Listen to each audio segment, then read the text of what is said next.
The aftermath of the alien entity's redirection left Maplewood in a state of stunned silence. The red skies had faded, replaced by the familiar blue heavens and soft light of dawn. Birds chirped hesitantly, as if unsure whether it was safe to sing again. The air felt lighter, though no one could quite explain why. People emerged from their homes cautiously, stepping outside to assess the damage or lack thereof. At first glance, nothing seemed drastically different. Trees still stood tall, houses remained intact, and the streets were eerily quiet except for the hum of distant generators restarting after the power outages. But something had shifted. The unease that had gripped the town for weeks had vanished, leaving behind an odd sense of calm. It was as if the weight of impending doom had lifted overnight. For Alan, Marcus, and Linda, however, the night's events were far from over. Exhausted but alive, they sat together in the woods near the old oak tree where everything had begun. The sphere lay on the ground between them, its glow now dimmed to a faint shimmer. Marcus leaned against Alan, his small body trembling with fatigue. Despite the adrenaline rush that had carried him through the final moments, the reality of what he'd done was starting to sink in. "You saved us, Marcus," Alan said softly, wrapping an arm around his son. "I don't think I'll ever be able to thank you enough." Marcus didn't respond right away. He stared at the sphere, his expression thoughtful. "Do you think it knew," he asked finally, "that we were trying to help?" Linda looked at him, her brow furrowed. "It's hard to say. This thing, whatever it is, seems to operate on a level we can barely comprehend. But if it chose you to connect with it, then maybe it trusted you to do the right thing." Alan nodded slowly, glancing at the artifact. "We might never fully understand how it works or where it came from. But one thing's clear, it brought us together for a reason." As the sun rose higher in the sky, the three of them packed up their equipment and headed back toward town. They agreed not to mention the sphere to anyone, not yet, anyway. The townsfolk were already overwhelmed, and revealing the truth about an alien artifact and an interstellar threat might only add to the confusion. For now, they decided to let people believe whatever explanation made sense to them. When they arrived home, Alan noticed that the streets were busier than usual. Neighbors wandered outside, exchanging stories about the strange lights they'd seen in the sky and the rumbling that had shaken the ground. Some claimed to have witnessed a massive object disappearing into space, while others insisted it had all been a dream. Richard Dawson was among the loudest voices, speculating wildly about government cover-ups and secret experiments. Despite the chaos, there was also a sense of relief. Whatever had loomed over Maplewood was gone, and life could begin returning to normal. Farmers inspected their fields, relieved to find that crops hadn't been destroyed. Parents hugged their children tightly, grateful for another day. Even the animals seemed calmer, venturing out of hiding and resuming their usual routines. But beneath the surface, tensions lingered. People wanted answers, and suspicion ran high. Word spread quickly about Alan, Marcus, and Linda staying behind during the evacuation. Whispers turned into rumors, and soon accusations began flying.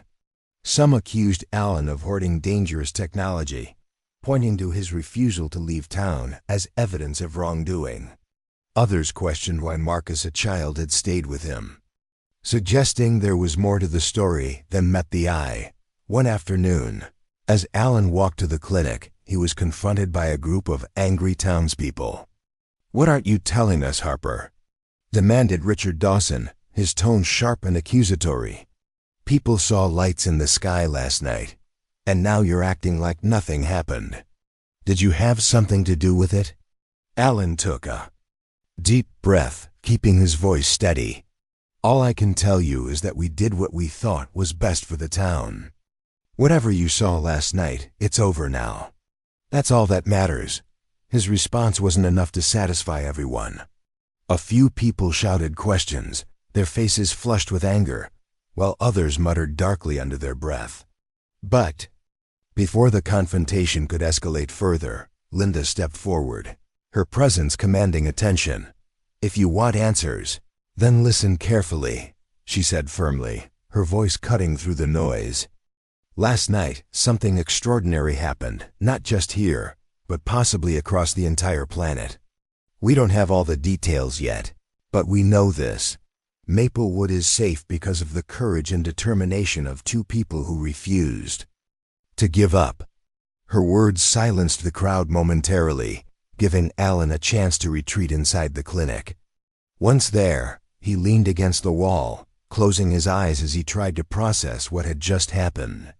The town was safe, yes, but trust had been broken, and rebuilding it wouldn't be easy. Later that evening, Alan sat with Marcus at the kitchen table, watching him eat dinner quietly. "Are you okay, buddy?" Alan asked gently, noticing the distant look in his son's eyes. Marcus nodded, though his smile was faint. "I just keep thinking about the sphere," he admitted. "What happens to it now?" Alan sighed, running a hand through his hair. "I'm not sure. It's too important to destroy, but keeping it hidden isn't a long-term solution either. Maybe someday we'll figure out where it belongs." Before Marcus could respond, there was a knock at the door.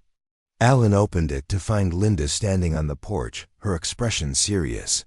"We need to talk," she said, stepping inside without waiting for an invitation. Once seated, she wasted no time getting to the point. "Word's spreading fast," she explained. "People are suspicious, and some of them are looking for someone to blame. If we don't address this soon, things could get ugly." Alan nodded grimly. "I know. But what do you suggest?" "Telling them the truth about the sphere and the alien entity won't exactly reassure them." "Maybe not," Linda replied. "But keeping secrets isn't helping either. We need to find a way to share what happened, just enough to ease their fears without overwhelming them." They spent the next hour discussing possible approaches, weighing the risks of revealing too much versus saying too little. In the end, they agreed that honesty carefully measured was the best option. The following morning, Alan called a town meeting, inviting everyone to gather at the community center. When the room filled with anxious faces, Alan stepped onto the makeshift stage, his heart pounding. Beside him stood Marcus and Linda, their presence lending him strength. "Thank you for coming," he began, his voice steady despite the nerves twisting in his stomach. "I know many of you are scared and confused, and I want to assure you that your feelings are valid. Last night, something extraordinary happened, something none of us could have predicted." He paused, letting his words sink in before continuing. "A threat approached our town, one that none of us understood. But thanks to Marcus's bravery and quick thinking, we were able to redirect it away from Earth. His actions saved not just Maplewood, but possibly countless lives." A murmur rippled through the crowd, some people exchanging skeptical glances, while others stared at Marcus in awe. Alan held up a hand to quiet them. "I won't pretend to have all the answers. There are still mysteries we don't fully understand. But what I can tell you is this: Maplewood is safe because we worked together even when it felt impossible." Richard Dawson stood abruptly, his face red with indignation. "So you're saying a kid saved us? How are we supposed to believe that?" Before Alan could respond, Marcus stepped forward, his voice surprisingly strong. "I didn't do it alone," he said, meeting the crowd's gaze. "My dad and Linda helped me, and so did the people who stayed calm instead of panicking. We all played a part." His words resonated with many in the audience, softening their skepticism.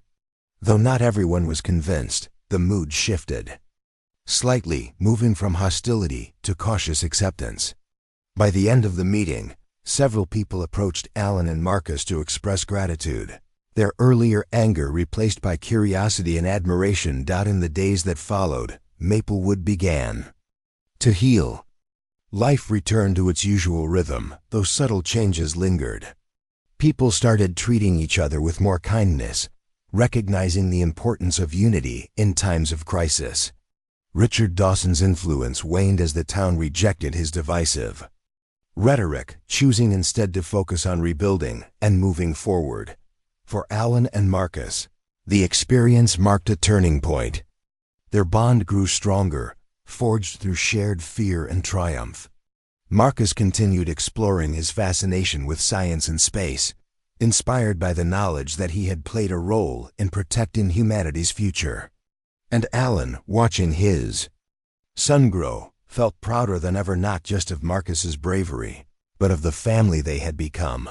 Though the sphere remained silent after that night, its presence lingered in their memories, a reminder of the extraordinary events that had unfolded and the unbreakable connection between a father and his son.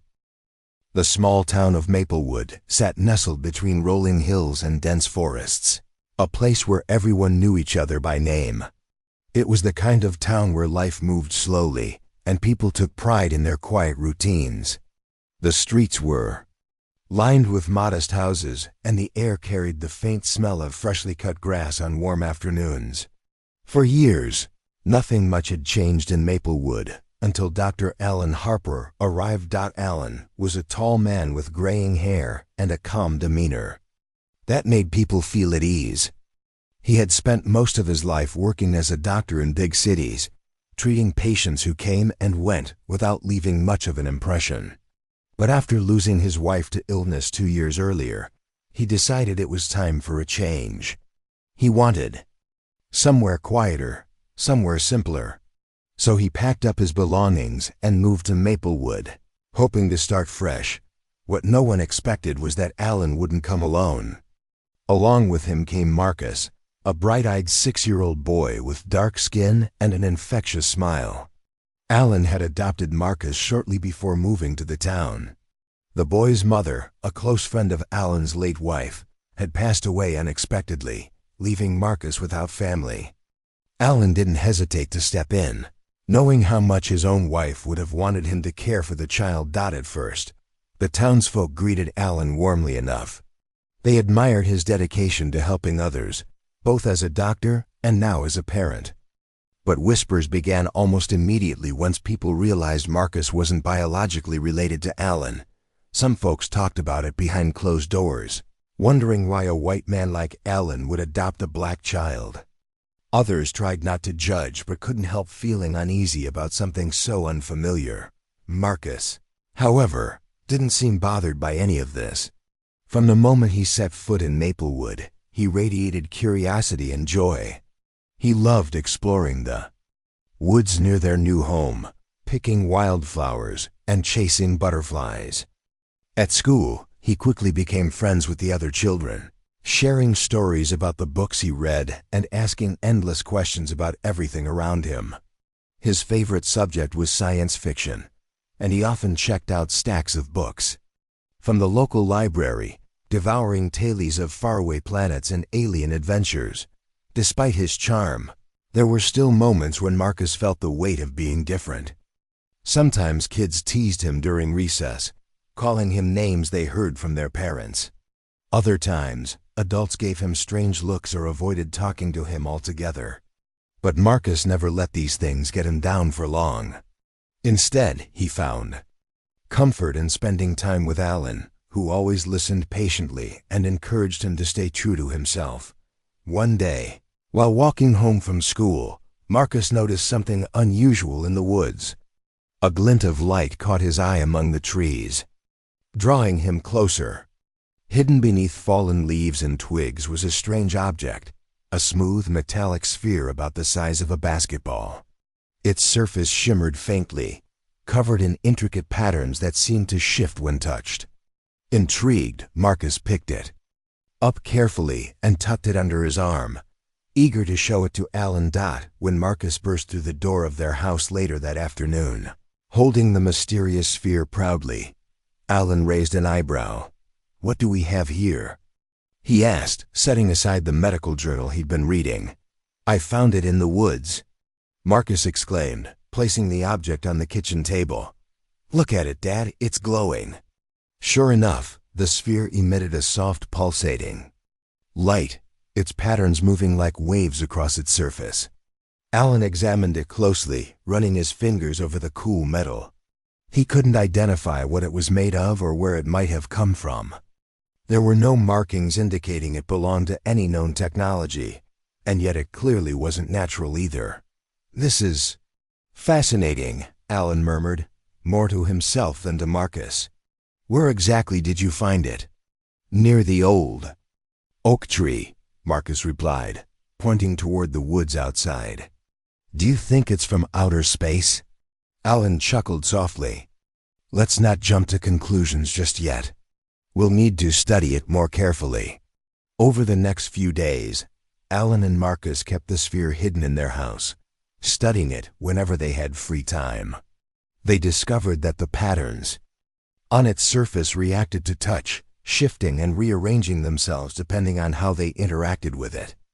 Once, when Marcus accidentally dropped it, the sphere emitted a low hum that filled the room before falling silent again, while they puzzled over the artifact. Strange things started happening around Maplewood. Power lines flickered unpredictably, plunging parts of the town into brief darkness.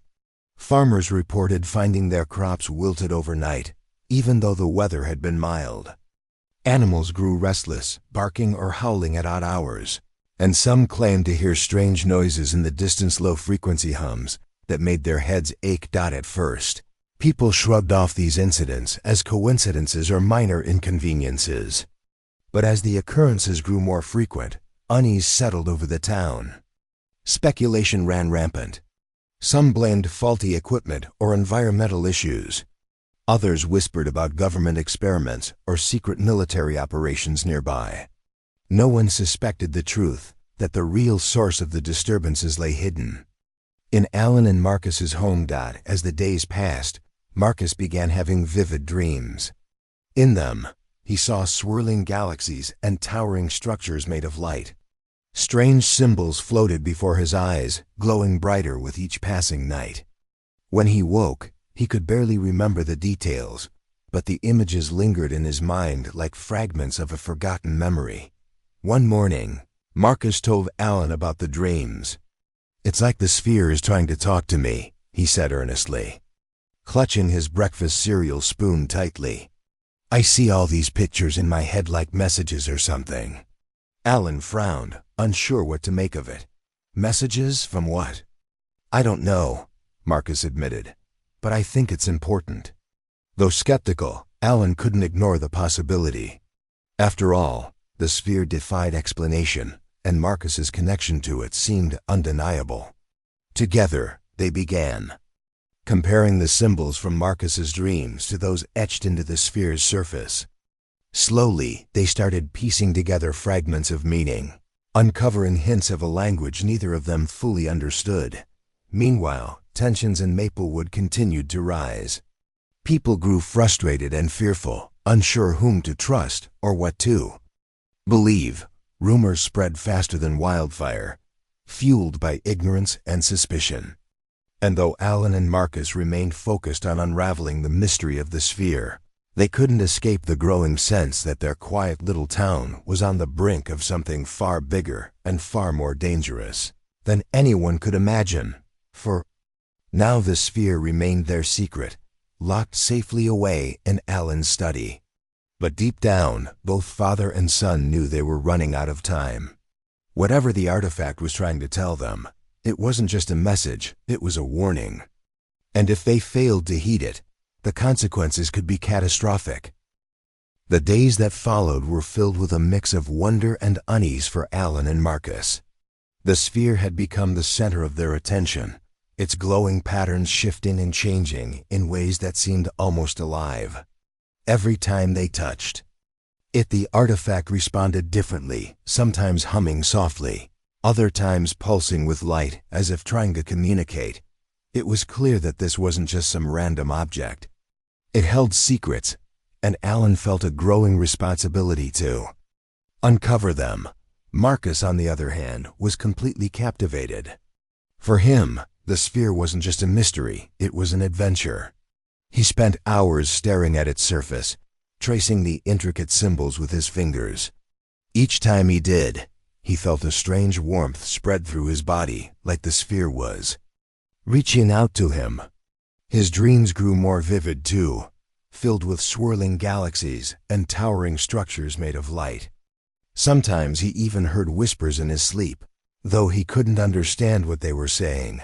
One evening, after dinner, Marcus sat cross-legged on the floor of Alan's study, the sphere resting in front of him. Alan leaned against the desk, scribbling notes in a notebook. "Tell me again about the symbols you see in your dreams," Alan said gently, glancing up from his writing. "They're like pictures." "Dad," Marcus replied, his voice soft but excited. "They move around, like they're dancing. And they feel important, like they're trying to tell me something." Alan nodded thoughtfully. He had noticed similarities between the symbols Marcus described and those etched into the sphere's surface. Though neither of them could decipher their meaning yet, Alan suspected they were part of a larger message one. That might explain why the sphere had appeared in Maplewood in the first place. As they worked together, strange things continued happening around town. Power outages became more frequent, plunging entire neighborhoods into darkness for hours at a time. Farmers woke up to find their crops covered in frost, even though the weather forecast had predicted sunny skies.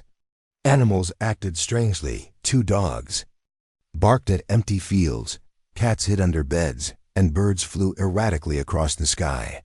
Some people joked that the town was cursed, while others blamed faulty equipment or environmental changes. But no one suspected the truth, that the disturbances were somehow connected to the sphere sitting quietly in Alan's study. Despite the chaos outside, Alan and Marcus remained focused on their task. They spent hours comparing the symbols from Marcus's dreams to those on the sphere, searching for patterns or connections. Slowly, they began to make progress. One night, as Marcus traced a particular symbol with his finger, the sphere emitted a low hum and glowed brighter than ever before. Startled, Alan leaned closer, watching as the pattern shifted slightly, forming what looked like a map of stars. "Did you see that?" Alan asked, his voice tinged with excitement. Marcus nodded eagerly. "It's like it's showing us where it came from." Though they couldn't be sure, the discovery gave them hope. If the sphere was indeed alien, perhaps it held the key to understanding the strange phenomena plaguing Maplewood. But as they delved deeper into the mystery, they realized they needed help. Alan knew he couldn't solve this puzzle alone. He needed someone with expertise in astronomy or physics, someone who could provide answers beyond his medical knowledge.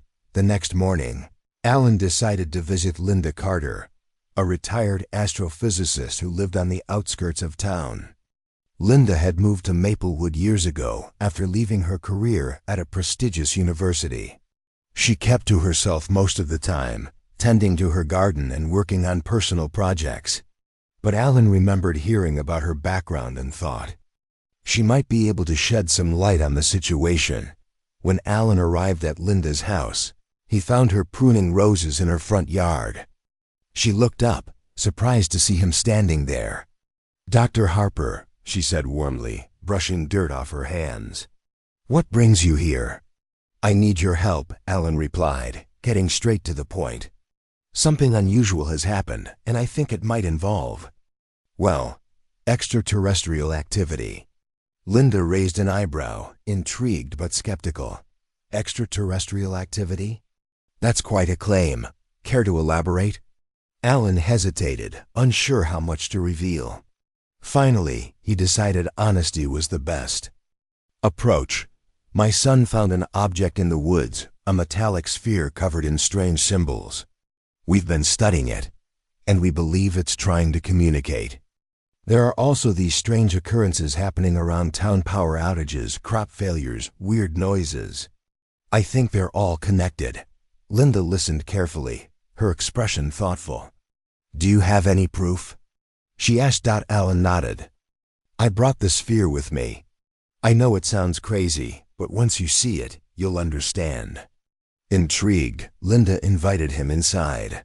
When Alan placed the sphere on her dining table, she stared at it in awe. Its surface shimmered faintly, and the symbols seemed to shift as if alive. "This is incredible," she murmured, reaching out to touch it. As soon as her fingers brushed the metal, the sphere emitted a soft hum, glowing brighter for a moment before dimming again. "What did you do?" Alan asked, astonished. "I didn't do anything," Linda replied, equally surprised. "But it reacted to me. That's remarkable."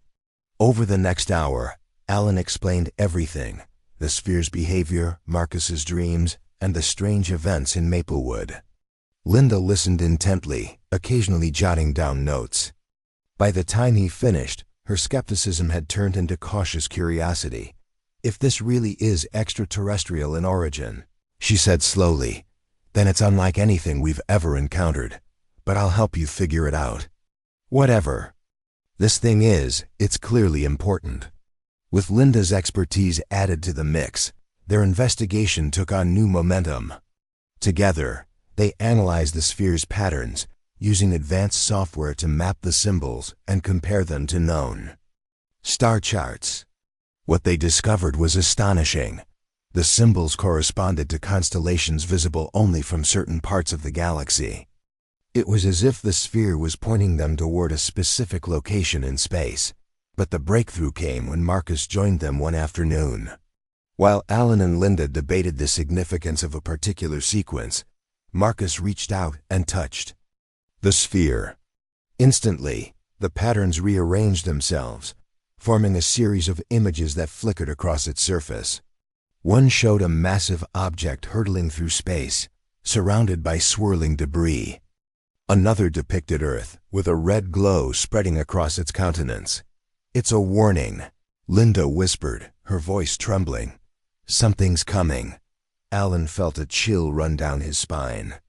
"Coming here, to Earth?" Linda nodded grimly. "And based on the trajectory, it's heading straight for Maplewood." The realization hit them like a punch to the gut. Whatever the sphere was warning them about, it wasn't just a distant threat, it was imminent. Panic bubbled beneath the surface, but Alan forced himself to stay calm. "We need to figure out what this thing wants us to do," he said firmly. "If it's trying to warn us, there must be a way to stop it." Linda agreed, though her expression remained troubled. "We'll need more time and more resources. This isn't something we can handle alone." As they discussed their next steps, Marcus sat quietly, watching the sphere with wide eyes. He didn't fully understand everything they were talking about, but he could sense the gravity of the situation. The sphere had chosen him somehow to be part of this. And deep down, he knew he had to help. That night, as they returned home, Alan couldn't shake the feeling of dread that weighed heavily on his shoulders. The sphere had brought them closer to the truth, but it had also revealed a danger far greater than they'd imagined. Maplewood was in trouble, and unless they acted quickly, the consequences would be catastrophic. For now, the sphere remained their secret, hidden away in Alan's study. But as the days passed, Alan couldn't ignore the growing sense that time was running out. Whatever was coming, it was fast approaching, and they weren't ready. Not yet. The days that followed were a blur of urgency and determination for Alan, Marcus, and Linda. The discovery that the sphere was issuing a warning about an approaching threat left them with little time to waste. Every moment counted, and they knew they had to act quickly if they wanted to protect Maplewood and, perhaps, the entire planet. Alan's mind raced as he tried to process everything they'd learned. The images displayed by the sphere were clear. A massive object, possibly alien in origin, was hurtling through space toward Earth. Its trajectory suggested it would arrive within weeks, and its target seemed to be their quiet little town. The red glow spreading across the continents in one of the images hinted at destruction on a scale they couldn't fully comprehend. Linda worked tirelessly, using her knowledge of astrophysics to calculate the object's speed and potential impact. She spent hours poring over star charts and running simulations on her computer, trying to pinpoint exactly when and where it would strike. Meanwhile, Alan focused on deciphering the symbols on the sphere. hoping to uncover more clues about how to stop the impending disaster. But despite their combined efforts, answers remained elusive. Marcus, though young, played a crucial role in their investigation. His connection to the sphere was undeniable. It responded most strongly to his touch, revealing patterns and images that neither Alan nor Linda could trigger on their own.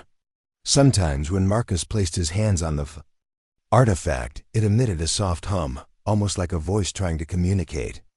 Other times, it projected vivid scenes into the air around them, showing glimpses of distant worlds and strange beings. One evening, as the three of them gathered in Alan's study, Marcus touched the sphere again. This time, it showed something new, a series of glowing symbols arranged in a spiral. Linda leaned forward, her eyes narrowing as she studied the pattern. "Wait," she said suddenly. "I've seen this before." "You have?" Alan asked, surprised. "Yes," Linda replied. "It's a mathematical sequence like a code. If we can decode it, we might be able to understand what the sphere is trying to tell us." Excited by the possibility, they set to work immediately. Using Linda's notes and Alan's observations, they began translating the symbols into numbers. It was painstaking work, requiring patience and precision, but Marcus proved surprisingly helpful. His instincts often guided them when they hit a dead end, pointing out connections they hadn't noticed before. As they worked, strange occurrences continued to plague Maplewood. The power outages grew worse, sometimes lasting for hours at a time. Strange lights flickered in the sky at night, moving erratically and disappearing without explanation. People reported hearing low-frequency hums that made their heads ache and left them feeling uneasy.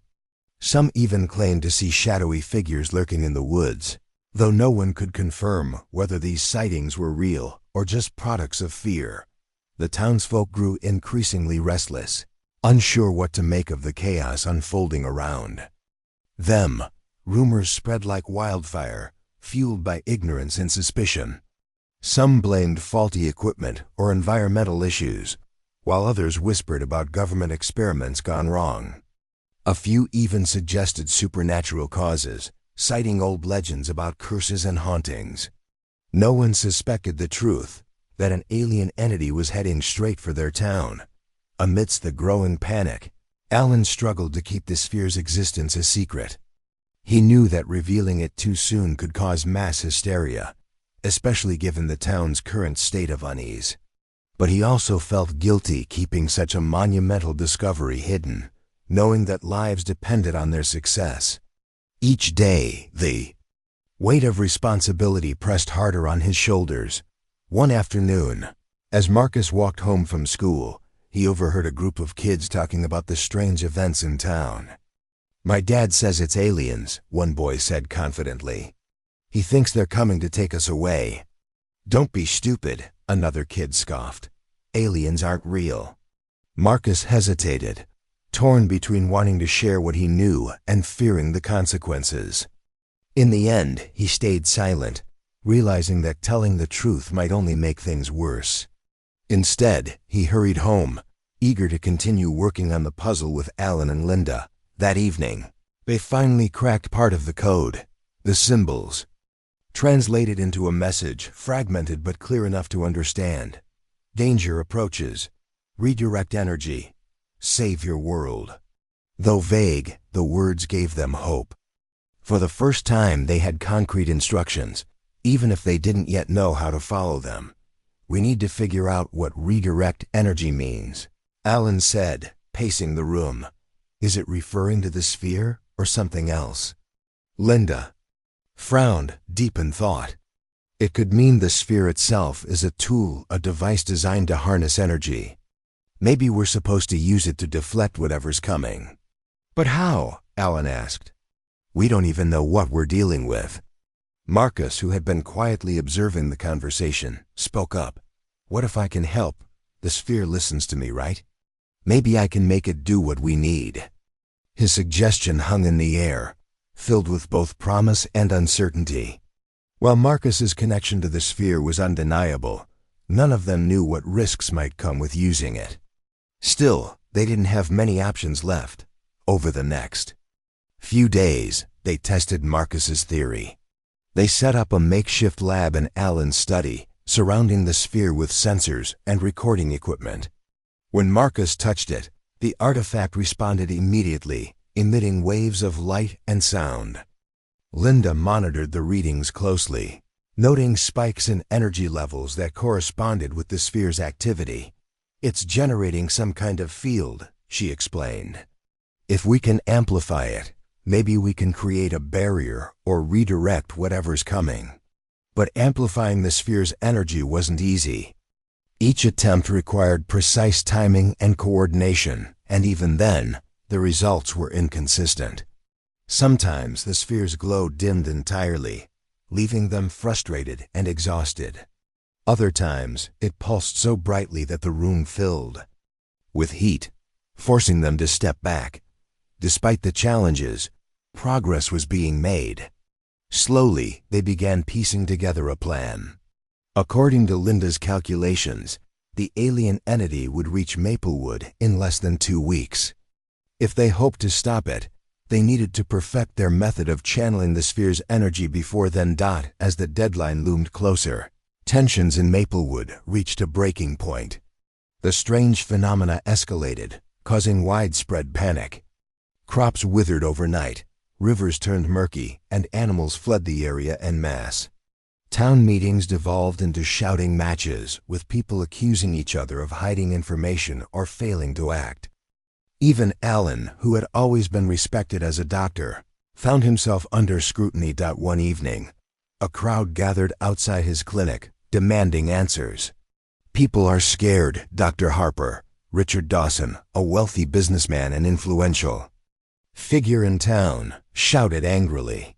"You're supposed to be helping us, but all you do is lock yourself away in that house of yours." Alan stepped forward, trying to calm the mob. "I'm doing everything I can to figure out what's happening," he said firmly. "But panicking won't solve anything. Then tell us the truth." Someone yelled, "What are you hiding?" Before Alan could respond, Linda appeared beside him. "If you want answers, listen carefully," she said, her voice steady and commanding. "Something unusual is happening, not just here, but everywhere. We're working on understanding it, but we need your cooperation, not your anger." Her words silenced the crowd momentarily, giving Alan a chance to retreat inside. But the incident left him shaken. He realized that keeping the sphere's existence a secret was becoming impossible. Sooner or later, the truth would come out, and when it did, the town would have to face the reality of what was coming. Back at home, Alan sat with Marcus, watching the sphere pulse softly on the table. "We're running out of time," he murmured, more to himself than to his son. Marcus looked up at him, his expression serious.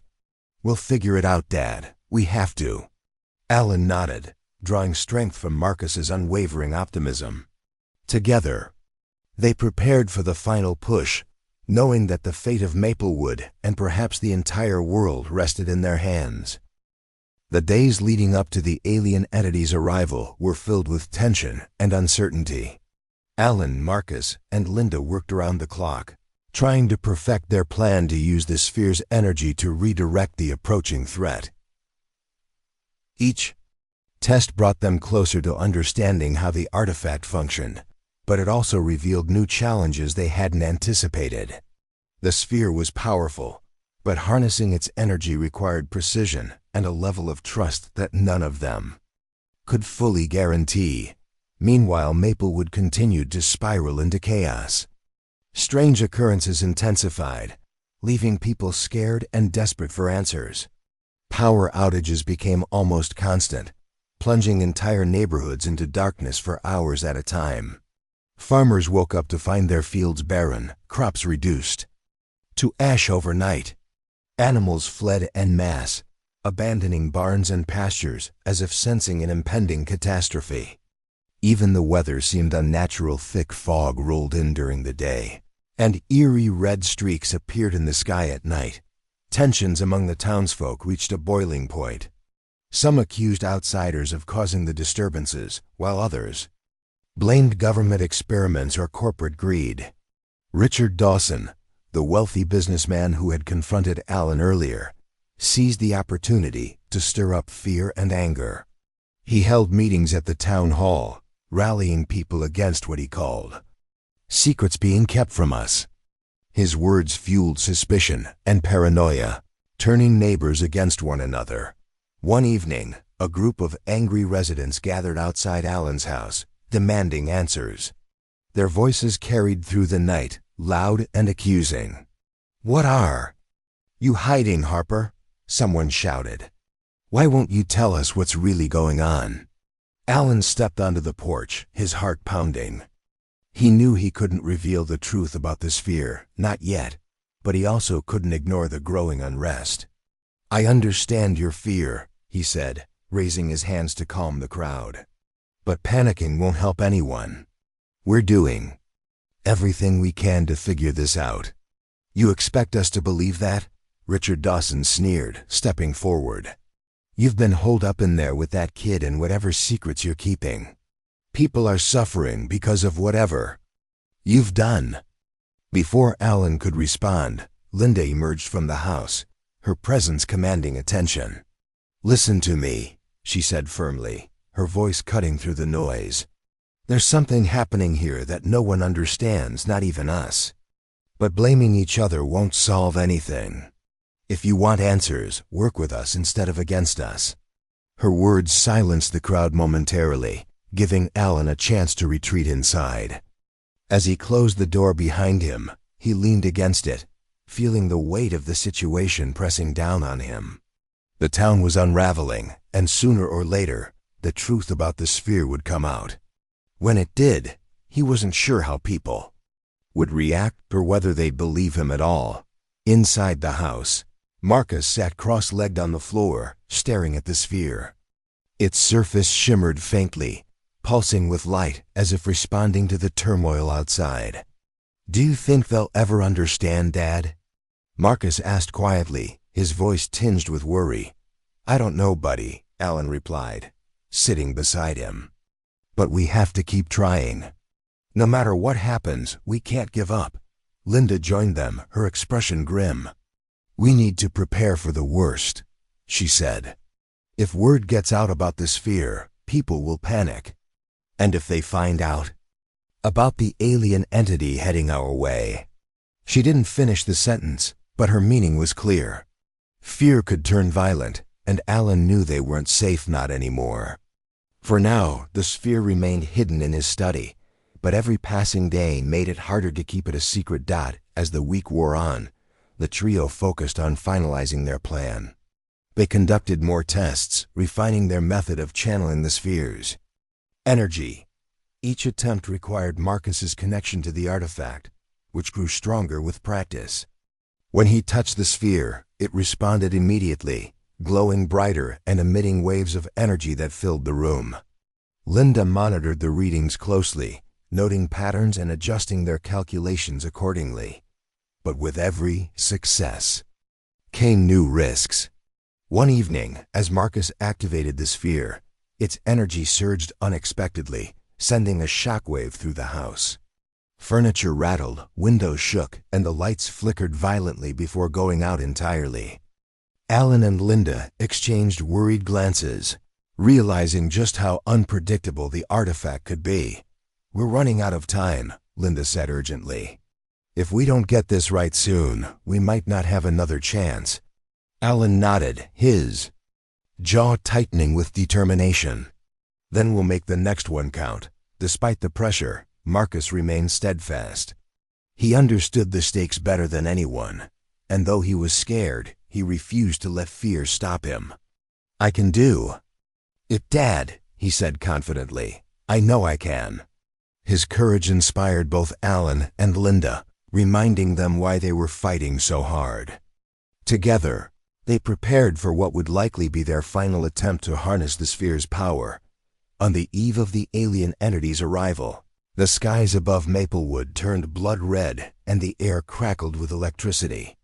Panic swept through the town as people scrambled to evacuate, unsure where to go or what to do. Roads clogged with cars and phone lines jammed with calls. The sense of impending doom was palpable, hanging over Maplewood like a storm cloud.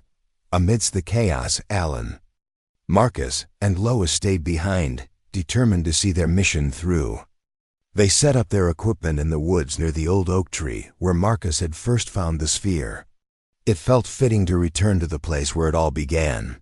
As if completing a circle dot as night fell, the sphere pulsed with an intense glow, its symbols shifting rapidly. Marcus placed his hands on it, closing his eyes as he focused on the connection between himself and the artifact. Alan and Linda stood nearby, monitoring the readings and preparing for the signal they hoped would redirect the alien entity. Suddenly, a low hum filled the air, growing louder and deeper with each passing second. The ground trembled beneath their feet, and the sky lit up with streaks of red and gold. In the distance, a massive object appeared, a swirling mass of light and energy that dwarfed everything around it. The alien entity had arrived. Now. "Marcus!" Alan shouted, his voice barely audible over the roar of the approaching threat. Marcus concentrated harder, channeling every ounce of energy he could muster into the sphere. It responded instantly, glowing brighter than ever before, and emitting a beam of light that shot straight into the sky. The beam connected with the alien entity, creating a blinding flash that illuminated the entire forest. For a moment, everything went still. Then, slowly, the entity began to shift course, moving away from Earth and disappearing into the depths of space. The red glow in the sky faded, replaced by the soft light of stars. Exhausted but alive, Marcus collapsed to the ground, the sphere dimming as its energy waned. Alan rushed to his side, pulling him into a tight embrace. "You did it, buddy," he whispered, tears streaming down his face. "You saved us all."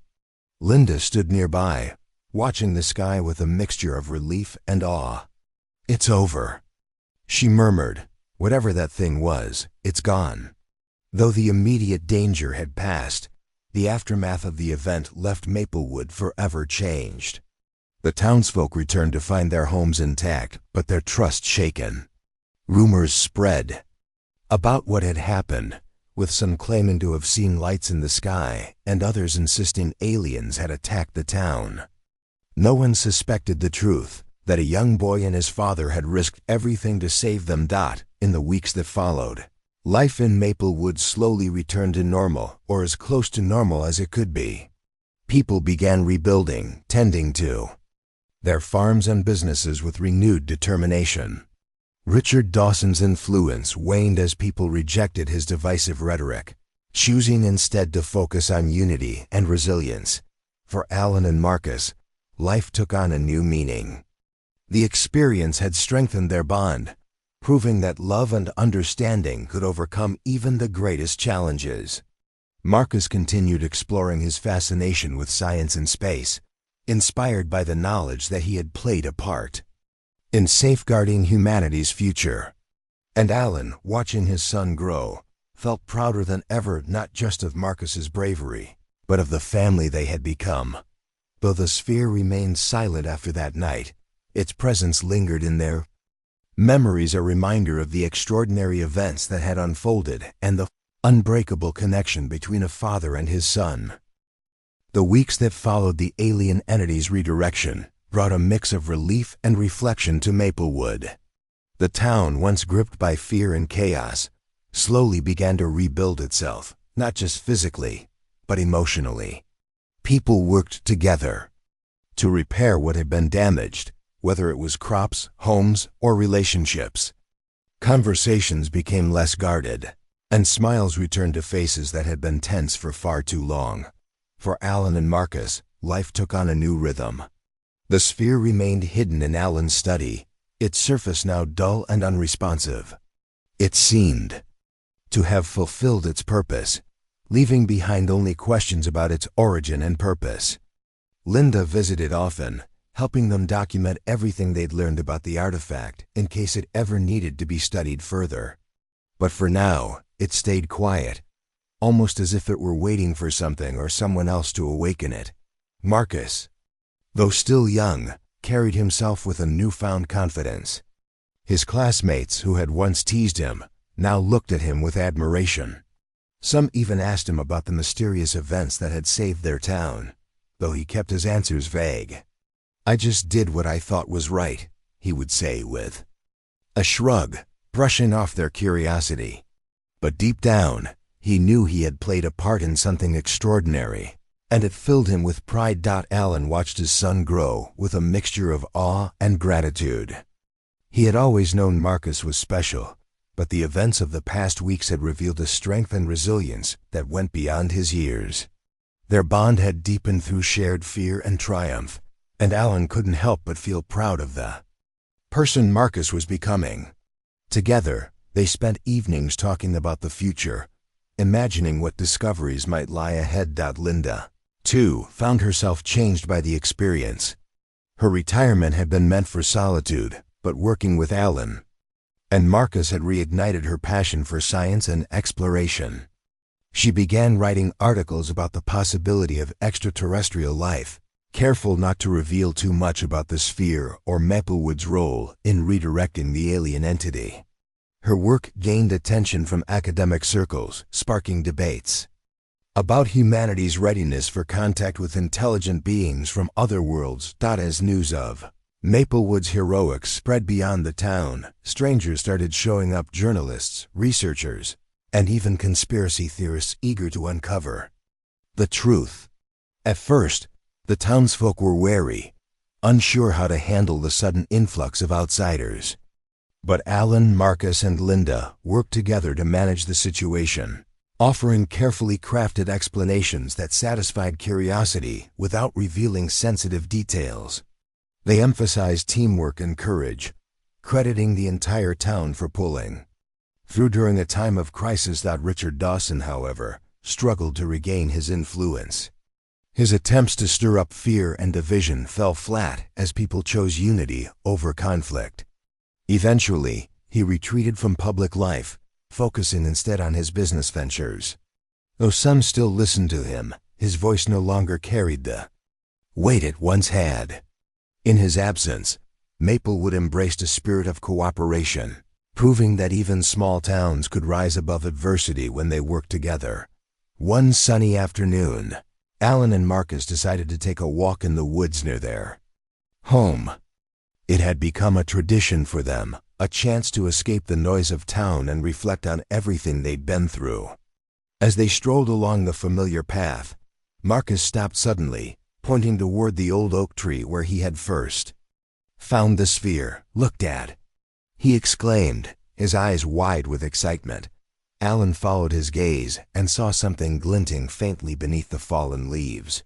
He knelt down and brushed away the dirt, revealing a small fragment of metal shaped like one of the symbols etched into the sphere. It was warm to the touch, pulsating softly with light.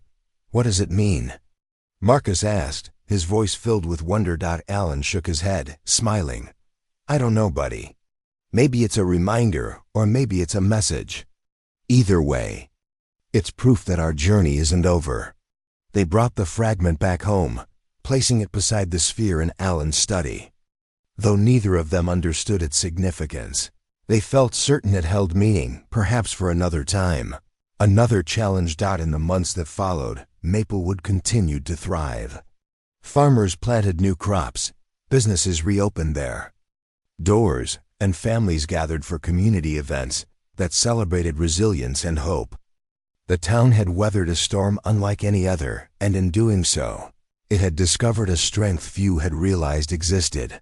Marcus remained at the heart of it all, his presence a constant reminder of what courage and determination could achieve.